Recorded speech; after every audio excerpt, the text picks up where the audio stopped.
வசனங்கள் உங்களுக்கு கவனமா கேட்கணும். நம்ம சிலவங்க வசனத்தை அசட்டப்படி கேட்பாங்க. அது அப்போ அந்த 2:10 சொல்லுங்க பாருங்க, கொஞ்சம் நல்லா கவனிச்சு பாருங்க. ஏனெனில் நற்கிரியைகளை செய்கிறதற்கும் நாம் கிறிஸ்து இயேசுவுக்குள் சிருஷ்டிக்கப்பட்டு தேவனுடைய செய்கையாக இருக்கிறோம். அல்லேலூயா. யாருக்குள்ள நாம் சிருஷ்டிக்கப்பட்டிருக்கிறோம்? கிறிஸ்து இயேசுவுக்குள் நாம் என்ன செய்யப்பட்டிருக்கிறோமா? சிருஷ்டிக்கப்பட்டிருக்கிறோமா? அப்ப அது என்ன சிருஷ்டிப்பு? புது சிருஷ்டிப்பு. அல்லேலூயா. ஃபர்ஸ்ட் ஒரு சிருஷ்டிப்பு நமக்கு வந்துச்சு. எப்படி? மண்ணால ஒரு சிருஷ்டிப்பு, மாம்சத்தினால நாம் என்ன செஞ்சோம்? தாய் தகப்பனிடத்திலே பிறந்தோம். அது ஒரு சிருஷ்டிப்பு. இங்க ஒரு சிருஷ்டிப்பு வருது. என்ன சிருஷ்டிப்பு? கிறிஸ்து இயேசுவுக்குள் சிருஷ்டிக்கப்பட்டு தேவனுடைய செய்கையாக இருக்கிறோம். நாம் எப்படி இருக்கிறோமா? தேவனுடைய செய்கையாக இருக்கிறோமா? தேவன் தமது ஆவினால் நம்மளை அவருடைய விருப்பத்தின்படி இயக்கிக் கொண்டிருக்கிறார். நாம் இல்ல, அவருடைய விருப்பத்தின்படி நம்மளை இயக்கிக் கொண்டிருக்கிறார். நாம் இந்த நாட்கள்ல இந்த இடத்துல நாம் இருப்பதும் அவருடைய திட்டத்தின்படி நம்ம ஒவ்வொருவரையும் செயல்படுத்தி கொண்டே இருக்கிறார். இல்லையா? இது நம்ம ஞானத்தினால உங்க ஞானத்தினால வந்ததும் இல்ல. அவர் நம்மளை புதிதாக நீங்கள் இயேசு கிறிஸ்துவை விசுவாசித்ததனால் உங்களை கிறிஸ்துவுக்குள்ளாக மறுபடியும் பிறக்க பண்ணி தேவனுடைய அவருடைய விருப்பத்தின்படி உங்களை செய்யும்படியாக அவருடைய ஆவியை உங்களுக்கு தந்தருளினார். அவைகளில் நாம் நடக்கும்படிக்கு அவர் முன்னதாகவே அவைகளை ஆயத்தம் பண்ணி இருக்கிறாராம். அல்லேலூயா. எதையும் நடக்க போது பாருங்க, அதெல்லாம் நம்ம இப்படி அப்படிங்கிறதுனால நடக்க போறதில்ல. முன்னாலே எல்லாம் ஆயத்தம் பண்ணப்பட்டிருக்கிறது. அல்லேலூயா. உங்களை குறித்தும் என்னை குறித்தும் இந்த ஊழியத்தில் உள்ள திட்டத்தை குறித்தும் எல்லாம் உலக தோற்றத்துக்கு முன்பாகவே இயேசு கிறிஸ்துவுக்குள் நமக்கும் கிறிஸ்துவுக்குள்ளான ரகசியங்கள் முன்குறிக்கப்பட்டவைகள். அல்லேலூயா. முன்குறிக்கப்பட்டவைகள். நீங்க ஒரு வசனத்தை பாருங்க, அதே 1வது அதிகாரத்துல 4வது வசனத்தை படிச்சு பாருங்க. நமக்கு முன்பாக நாம் அன்பில் பரிசுத்தமுள்ளவர்களும் குற்றமில்லாதவர்களுமாய் இருப்பதற்கு அவர் உலக தோற்றத்திற்கு முன்னே கிறிஸ்துவுக்குள் நம்மை தெரிந்து கொண்டபடியே. ஆமென். எப்ப நம்மளை இதெல்லாம் தெரிந்து கொண்டாராம்? உலக தோற்றத்திற்கு முன்பாகவே. அல்லேலூயா. இந்த கிறிஸ்துவுக்குள்ளான ரகசியம் பெரிதானது. ஏதோ நினைச்சோம் ஆதாம் பண்ணோட நம்ம இப்படி இல்லை. இது உலக தோற்றம், உலகம் உண்டாவதற்கு முன்பாகவே இது கிறிஸ்துவுக்குள் திட்டப்பட்ட திட்டம். கிறிஸ்துவுக்குள் ஆனவர்கள் பாக்கியவான்கள். இந்த நாட்களில் கிறிஸ்துவுக்குள்ளாக இருக்கிறவர்கள் பாக்கியவான்கள். இந்த கிருபையின் காலத்துல நியாயப்பிரமாணத்தின்படி தேவனுக்குள் போகாமல் கிறிஸ்துவுக்குள்ளாக போறாங்க பாருங்க, அவர்கள் பாக்கியவான்கள். ஆமென். அவர்கள் எல்லாம் ஏதோ யதார்த்தமாய் வந்தவர்கள் அல்ல, உலக தோற்றத்திற்கு முன்பாகவே. நாம் பாட்டு படிக்கிறோம், தாயின் கருவில் உருவாகும் முன்னாகவே தரிசனமா உருவாக்கி சொன்னோம். ஆனா வேறு உலக தோற்றத்துக்கு முன்பாக உணக்கப்படுத்தப்பட்ட தரிசனம் அங்கே உருவாயிற்று. கிறிஸ்துவுக்குள்ளாக உணக்குண்டான தரிசனம் உருவாயிற்று. அது எப்படிப்பட்ட தரிசனம் பாருங்க? தேவனுக்கு முன்பாக நம்ம அன்பிலே பரிசுத்தம் உள்ளவர்களோம். நம்ம எப்படி இருக்கிறோமா? கிறிஸ்துவுக்குள்ளாக நாம் பிறப்பதற்கு முன்பாக, உலகம் உண்டாவதற்கு முன்பாக எப்படி முன்குறித்தார் பாருங்க. பரிசுத்தம் உள்ளவர்களாகும், குற்றமில்லாதவர்களாகவும். அல்லேலூயா. குற்றமில்லாதவர்களாகவும் இருப்பதற்கு நாம் எப்படி இருப்பதற்கு? பரிசுத்தம் உள்ளவர்களாகவும் குற்றமில்லாதவர்களாகவும் இருப்பதற்கு உலக தோற்றத்துக்கு முன்பாகவே கிறிஸ்துவுக்குள் நம்மை தெரிந்து கொண்டபடியே. அல்லேலூயா. உலக தோற்றத்துக்கு முன்பாகவே கிறிஸ்துவுக்குள் நம்மை அவர் தெரிந்து கொண்டபடினால.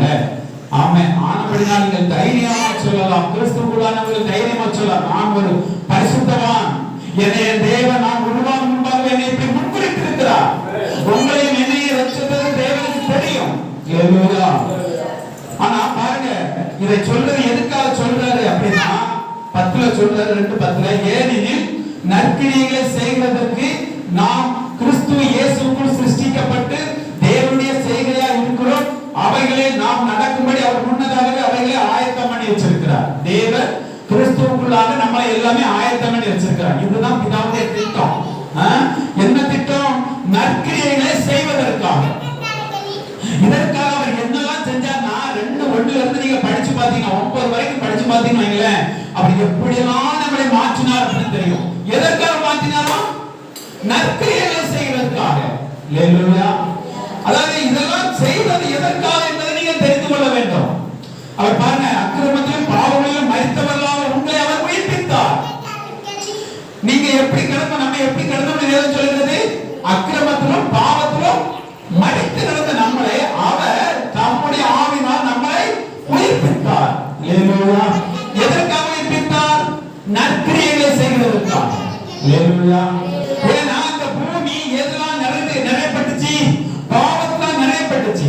பாவம் ஒரு மனிதனுக்கு வந்தபடினால் அவர்கள் நற்கிரியைகள் செய்ய முடியாதபடி போனார்கள். செய்ய நினைத்தவர்களும் செய்ய முடியாதபடிக்கு போடப்பட்டது. ஏனால் அவர்களுக்குள்ளே பாவம் இருந்தது. பவுல் சொல்றாரு, நான் நல்லது செய்ய நினைத்தாலும் நான் செய்ய முடியல. ஏனென்றால் நான் அல்ல, எனக்குள்ள இருந்த பாவமே அப்படி செய்தது. அந்த மனுஷனிலிருந்து தான் உங்களை மாற்றி உயிர்ப்பித்தார். உயிர்ப்பித்து நீதியை தந்தார். இந்த எதற்காய் தந்தார் என்றால் நற்கிரியைகளை செய்வதற்காக. நாம் மறுபடியும் சிருஷ்டிக்கப்பட்டவர்களாய் இருக்கிறோம். நாம் எப்படி மறுபடியும் எதற்காய் புதிதாய் பிறக்கப்பட்டோம்? நற்கிரியைகளை செய்வதற்காக. உலகத்தின்படி நாம் பேசுவதற்காக அல்ல, உலகத்தின்படி நாம் வாக்குவாதம் பண்ணுவதற்காக அல்ல, உலகத்தின்படி நாம் தவறான அருவருப்பான வார்த்தைகளை பேசுவதற்காக அல்ல, உலகத்தின்படி நால்வரை குற்றம் குறைகளை சொல்லிக் கொண்டிருப்பதற்காக அல்ல, நற்கிரியைகளை செய்வதற்காக நாம் தேவன் மறுபடியும் நம்மளை பிறக்கப்படினார். அல்லேலூயா. இது அவர் நம்மளை முன்கூட்டியே நம்மை முன்குறித்து ஆயத்தம் பண்ணி வச்சிருக்கிறார். அப்ப நீங்கள் நற்கிரியைகளை செய்கிறவர்களா இருக்கணும். நீங்க நினைக்கலாம், எப்படி எனக்குள்ள நற்கிரியைகள் என்ன அப்படின்னு நினைக்கலாம். நீங்கள் நற்கிரியைகளை செய்ய வேண்டும் என்றால் நீங்கள் ஒன்றை முதல்ல சிந்திக்கணும். நான் பாவ மனுஷன் மரித்து நீதிக்கு பிழைத்திருக்கிறேன் என்பதை நீங்கள் உறுதியாக முதல்ல விசுவாசிக்கணும். இயேசு கிறிஸ்து உங்களுக்குள் இருக்கிறார் என்பதை நீங்கள் விசுவாசிக்கணும். அந்த பரிசுத்த ஆவியானவர் உங்களுக்குள் இருக்கிறதை விசுவாசிக்கணும். அவர் என்னை செம்மையான பாதையை நடத்துகிறார் என்பதை நீங்கள் விசுவாசிக்கணும். அப்படி எப்படி இருக்கிறார் என்று நீங்கள் விசுவாசிக்கும் பொழுது அதனால் உண்டாகிற கிரியைகள் உங்களுக்கு நற்கிரியைகள் வெளிப்பட ஆரம்பிக்கும். நீங்கள் அப்படி விசுவாசிக்கிறதுனால என்ன நடக்கிறது? நன்மை செய்கிறவர் உங்களுக்குள் தங்கி இருக்கிறார். நீங்க நன்மை செய்கிறவர் உங்களுக்குள் தங்கி இருக்கும் போது நீங்கள் நன்மை செய்கிறவர்களாக இருப்பீர்கள். ஒரு பாவம் ஒரு மனுஷனுக்கு தங்கி இருக்கும் போது அவன் பாவம் செய்கிறவனாக இருப்பான். ஒரு விபச்சாரம் ஆவி ஒரு மனுஷனுக்குள்ளே தங்கி இருக்கும் போது அவன் விபச்சாரம் செய்கிறவனாக இருப்பான். ஒரு பண ஆசை தூண்டுகிற ஆவி ஒரு மனிதனுக்குள் தங்கி இருக்கும் போது அவன் பண ஆசை உள்ளவனாக இருப்பான். ஒரு சண்டையை தூண்டுகிற இரத்த வலி பிடிச்ச ஆவி ஒரு மனிதனுக்குள் தங்கி இருக்கும் பொழுது அவன் சண்டையும் இரத்த வலிகளையும் செய்வதற்கு தீவிரமாக நடப்பிப்பான். இதெல்லாம் அந்த ஆவிகள் கிரியை செய்யுமானால் நன்மை செய்கிறவர் உங்களுக்கு வாசம் பண்ணினால் என்ன நடக்கும்? தீமையை நீங்கள் செய்வீர்களா? இல்ல, நீங்கள் நன்மை செய்கிறவர்களாக இருப்பீங்க. அதற்காகவே தேவன் நம்மை புதிதாக சிருஷ்டித்தார். இப்போ நீங்கள் நல்ல கவனிங்க, நன்மையை எதுக்காக செய்யறோம்? நமக்கு சொல்லிக் கொடுத்து நமக்கு நன்மை செய்யுங்கள் என்று சொல்லிக் கொடுத்தாங்க. எதுக்காக? நீங்க நன்மை செய்தால் தான் தேவனுடைய பிள்ளையாகும் படிமனுக்கு அவர்கள் நமக்கு சொல்லிக் கொடுத்தாங்க. ஆனா வேதம் நமக்கு என்ன சொல்லுதுன்னா, இப்படி எல்லாம் நீங்க தேவன் சொல்றாரு, பாவத்திலும் அக்கிரமத்திலும் மரித்து கிடந்தீங்க, மாம்ச இச்சைப்படி நடந்து கொண்டிருந்தீங்க, உங்க சுய விருப்பத்தின்படி நடந்து கொண்டிருந்தீங்க. இப்படி எல்லாம் இருந்த உங்களை அவர் கிறிஸ்துவோடு கூட உங்களை உயிர்ப்பித்தார். கிருபையினால் ரட்சிக்கப்பட்டீர்கள். இது உங்களால் வந்ததல்ல, இது தேவனுடைய ஈவு. அதெல்லாம் சொல்லிட்டு தான் சொன்னாரு. எதனால்?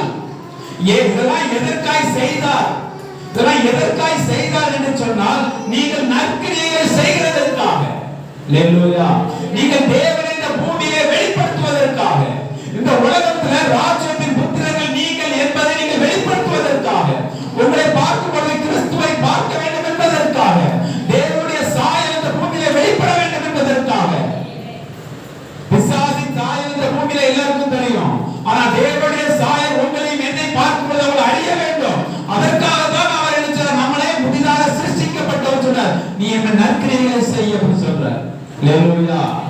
நீங்கள் இப்ப தேவனுடைய பிள்ளையா இருக்கிறபடினால் நீங்கள் நற்கிரியைகளை செய்கிறீர்கள். நீங்கள் இப்பொழுது தேவனுடைய பிள்ளையா இருக்கிறபடினால், தேவன் பரிசுத்தரா இருக்கிறபடினால் நீங்கள் பரிசுத்தரா இருக்கும்படி அவர் சொல்லுகிறார். அல்லேலூயா. நீங்கள் பாவியா இருக்கும்போது அவர் உங்களை தேடி வந்தார். தேடி வந்து உங்களை உயிர்ப்பித்தார். அவருடைய ஜீவனை உங்களுக்கு தந்தார். அவர் உங்களுக்குள் வாசம் பண்ணி கொண்டிருக்கிறார். காரணம் எதுக்கு தெரியுமா? நீங்கள் நற்கிரியைகளை செய்வதற்காக.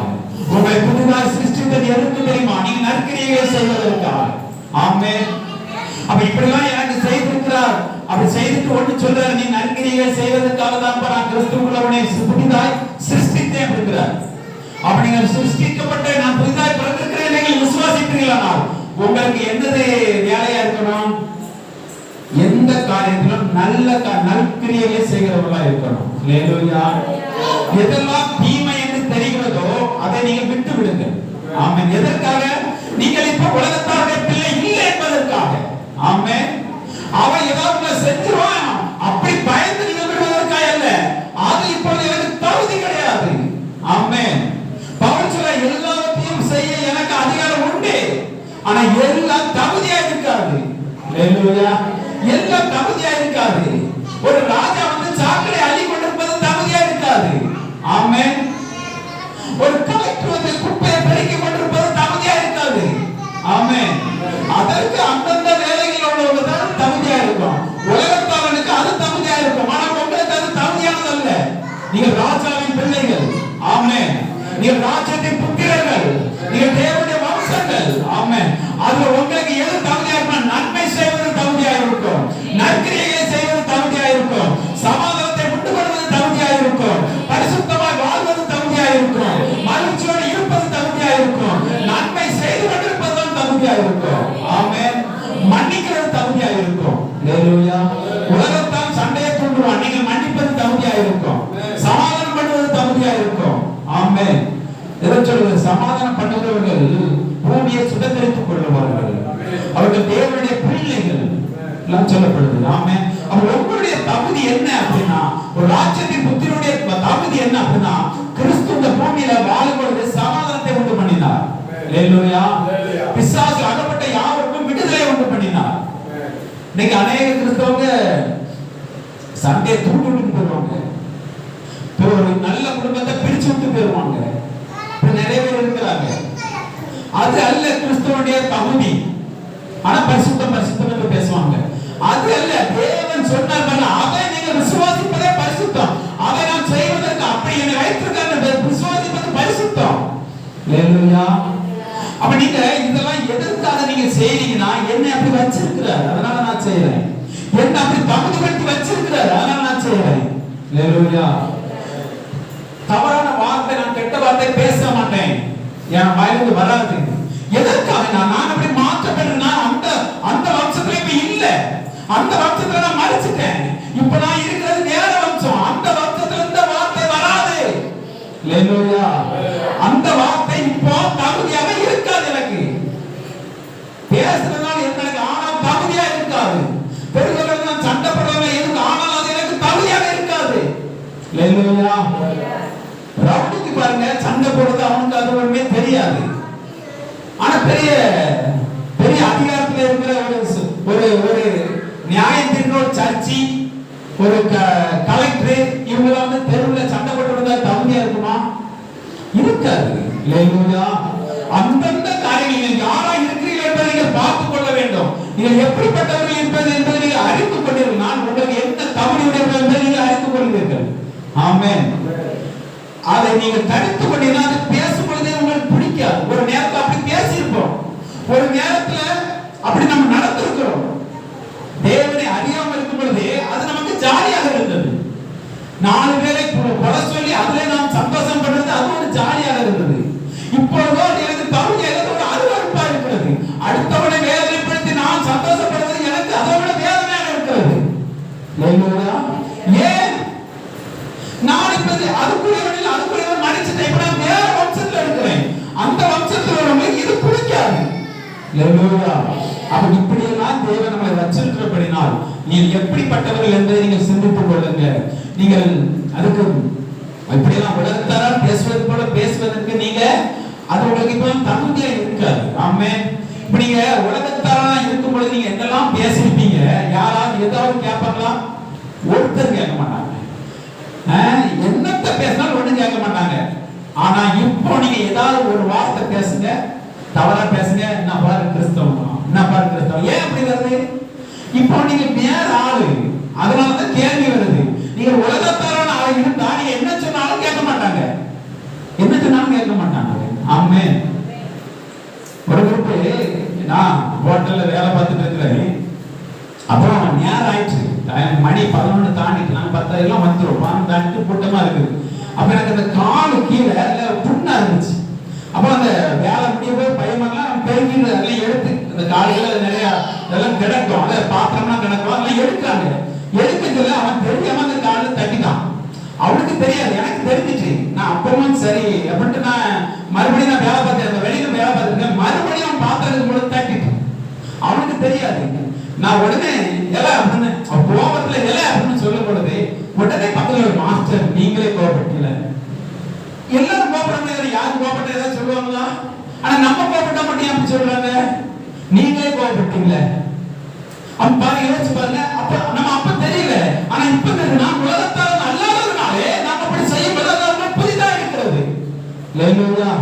அதே அவங்க யாராவது அடிச்சா கூட கேள்வி கேட்க மாட்டாங்க. ஆனா நாம் கொஞ்சம் கோபப்பட்டாலே உடனே என்ன வரும், எப்படி பண்ணி அப்படி வரும். எதனாலனா இப்போ நீங்க அவங்களுக்குள்ள இல்லை என்பது அவங்களுக்கு தெரியுது, அவங்களுக்கு தெரிய மாட்டேங்குது. உலகத்தாருக்கு தெரியுது, நீங்க உலகத்துக்குரியவே இல்லைன்னு அவங்களுக்கு தெரியுது. ஆனா நீங்க சொல்றீங்க நான் ஒரு பண்ணு தூசி நீங்க சொல்லிக்கிட்டு இருக்கிறீங்க, அவங்க கிளீனா இருக்கிறாங்க. அதனால புரிஞ்சு கொள்ளுங்க. கலாத்தியர் 2:2 கலாத்தியர் 2:2